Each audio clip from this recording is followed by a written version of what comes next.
살기로 했네. 주님 뜻대로 살기로 했네. 주님 뜻대로. 예수께서 이 말씀을 하시고 심령이 괴로워 증언하여 이르시되, 내가 진실로 진실로 너희에게 이르노니 너희 중 하나가 나를 팔리라. 제자들이 서로 보며 누구에게 대하여 말씀하시는지 의심하더라. 예수의 제자 중 하나 곧 그가 사랑하시는 자가 예수의 품에 의지하여 누웠는지라. 시몬 베드로가 머리짓을 하여 말하되, 말씀하신 자가 누구인지 말하라 하니, 그가 예수의 가슴에 그대로 의지하여 말하되, 주여, 누구니까? 내가 떡 한 조각을 적셔다 주는 자가 그니라 하시고 곧 한 조각을 적셔서 가룟 시몬의 아들 유다에게 주시니, 조각을 받은 후 곧 사탄이 그 속에 들어간지라. 이에 예수께서 유다에게 이르시되, 네가 하는 일을 속히 하라. 이 말씀을 무슨 뜻으로 하셨는지 그 앉은 자 중에 아는 자가 없고, 어떤 이들은 유다가 동기를 맡았으므로 명절에 우리가 쓸 물건을 사라 하시는지, 혹은 가난한 자들에게 무엇을 주라 하시는 줄로 생각하더라. 유다가 그 조각을 받고 곧 나가니 밤이러라. 마그다 홀란데르 라뽕의 빵 4조각이 전해준 살아갈 이유라는 제목의 책이 있습니다. 16살의 나이에 수용소에 끌려가야 했던 저자가 후에 아동심리학자가 되어서 자신이 그곳에서 겪었던 일을 회고하는 내용을 담고 있는데요. 그 책에는 다음과 같은 일화가 소개됩니다. 나치 강제 수용소인 비르케나우에 있을 때 한 여자가 죽어가면서 내게 손짓했다. 그러고는 손에 쥐고 있던 곰팡이가 핀 작은 빵 4조각을 주며 들릴 듯 말 듯 작은 소리로 내게 말했다. 먹어, 넌 젊잖아. 살아남아서 여기서 일어난 일을 증언해. 꼭 얘기해. 앞으로는 이런 일이 세상에서 일어나지 않게. 곰팡이가 핀 빵은 평소라면 먹지 않을 빵입니다. 평소에 누군가가 그런 빵을 우리에게 줬다면 큰 모욕으로 여기게 되겠죠. 하지만 포로 수용소에서 그 빵은 누군가를 살릴 수 있는 생명을 의미했습니다. 자기 생명을 다른 이에게 건네어 주는 사랑을 의미했고, 앞으로 이런 일이 다시는 벌어지지 않기를 바라는 희망과 바람을 상징하기도 했죠. 요한복음 13장에서 주님께서 세상을 떠나시기 전 마지막으로 제자들과 나누셨던 6월절 만찬 역시 이렇게 특별한 의미를 가지고 있었는데요.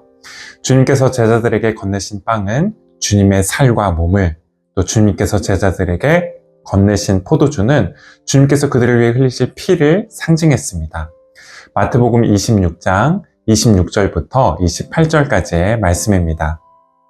그들이 먹을 때에 예수께서 떡을 가지사 축복하시고 떼어 제자들에게 주시며 이르시되, 받아서 먹으라, 이것은 내 몸이니라 하시고, 또 잔을 가지사 감사기도 하시고 그들에게 주시며 이르시되, 너희가 다 이것을 마시라.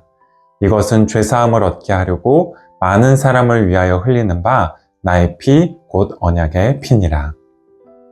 떡과 잔은 주님께서 제자들에게 또 우리에게 건네신 생명을 의미했습니다. 주님께서 자기 생명을 내어주시기까지 우리를 사랑하신 그 사랑을 의미했던 것이죠. 그런데 그렇게 제자들과 만찬을 나누시는 중에 주님께서는 무척이나 괴로워하시면서 그들 중 하나가 주님을 팔게 될 것이라고 말씀하셨는데요.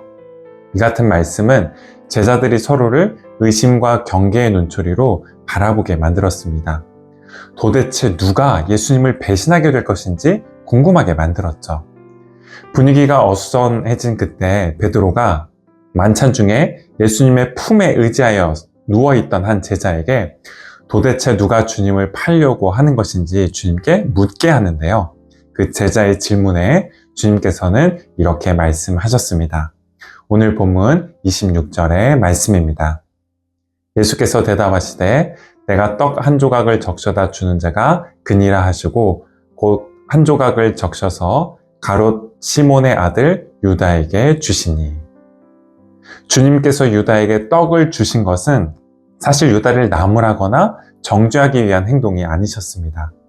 유다를 공개적으로 망신 주고 책망하기 위함이 아니셨죠. 주님께서 유다에게 떡을 건네신 건 오히려 유다를 향해 보이신 주님의 변치 않는 사랑과 신뢰 또 우정의 표시였습니다. 시편 41편 9절에 기록되어 있듯이 떡을 나눈다라는 것은 그만큼 가깝고 허물이 없는 사이라는 뜻입니다. 그래서 주님께서 유다에게 떡을 주셨을 때 제자들은 그 누구도 유다가 예수님을 배신하게 될 것이라고 상상하지 못했죠. 오늘 본문 28절부터 29절까지의 말씀인데요. 이 말씀을 무슨 뜻으로 하셨는지 그 앉은 자 중에 아는 자가 없고 어떤 이들은 유다가 돈괴를 맡았으므로 명절에 우리가 쓸 물건을 사라 하시는지 혹은 가난한 자들에게 무엇을 주라 하시는 줄로 생각하더라. 하지만 안타깝게도 주님께서 떡을 떼어서 유다에게 건네신 이 사랑과 우정이 유다에게는 오히려 정반대의 효과를 낳고 말았습니다. 주님께서 유다에게 건네신 우정이 돌이킬 수 없는 배신으로 되돌아왔죠. 주님께서 유다에게 건네신 사랑이 오히려 차가운 겁으로 되돌아오고 말았습니다. 오늘 본문 27절은 그 극적인 단면을 다음과 같이 전해주고 있는데요. 조각을 받은 후 곧 사탄이 그 속에 들어간지라. 이에 예수께서 유다에게 이르시되 내가 하는 일을 속히 하라 하시니. 주님께서 떡을 건네셨을 때 사탄이 유다의 마음에 들어갔습니다. 이는 떡에 주님께서 어떤 사탄적인 능력이나 존재를 담아서 유다에게 건네셨기 때문은 아닙니다. 주님께서 떡에 담으신 건 오히려 유다를 향한 우정과 사랑이었고 유다에게 건네시는 돌이킴의 기회였죠.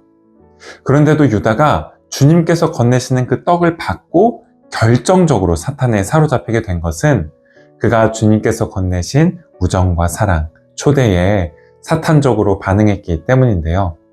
유다에게는 이미 그가 하고자 하는 악한 계획, 즉 예수님을 유대 당국자들에게 팔아넘기려는 계획이 있었습니다.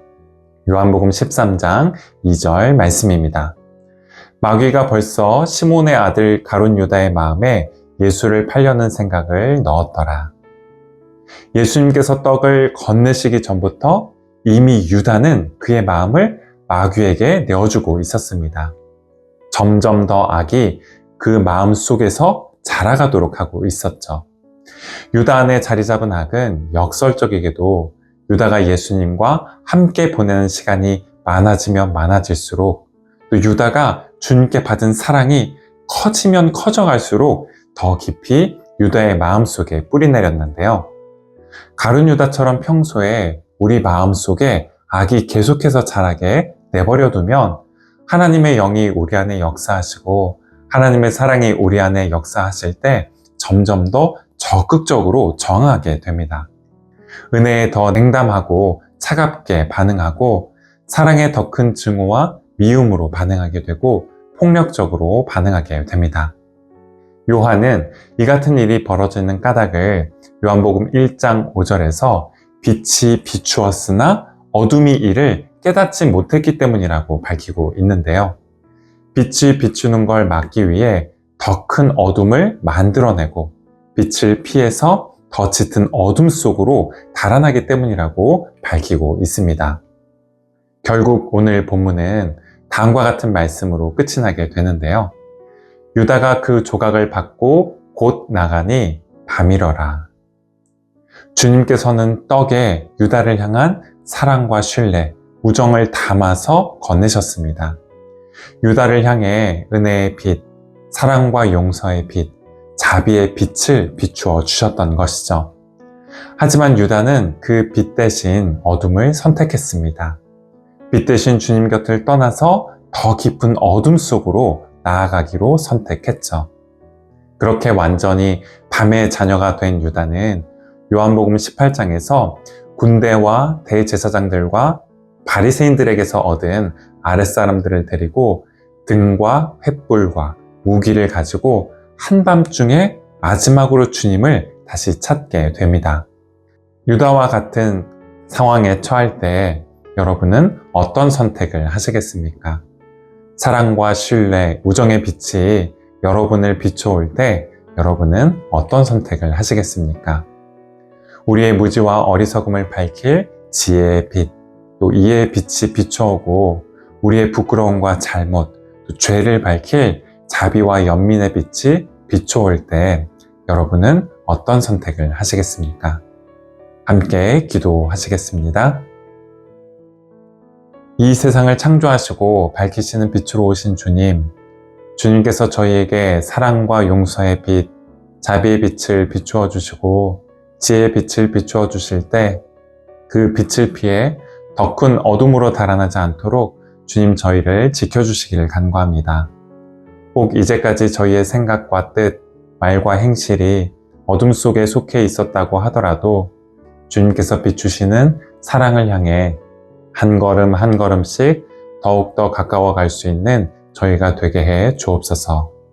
선하시고 진실하시며 거룩하시고 아름다우신 주님을 닮은 빛의 자녀들처럼 행하고 살아가게 하옵소서. 예수 그리스도의 이름으로 기도드립니다. 아멘.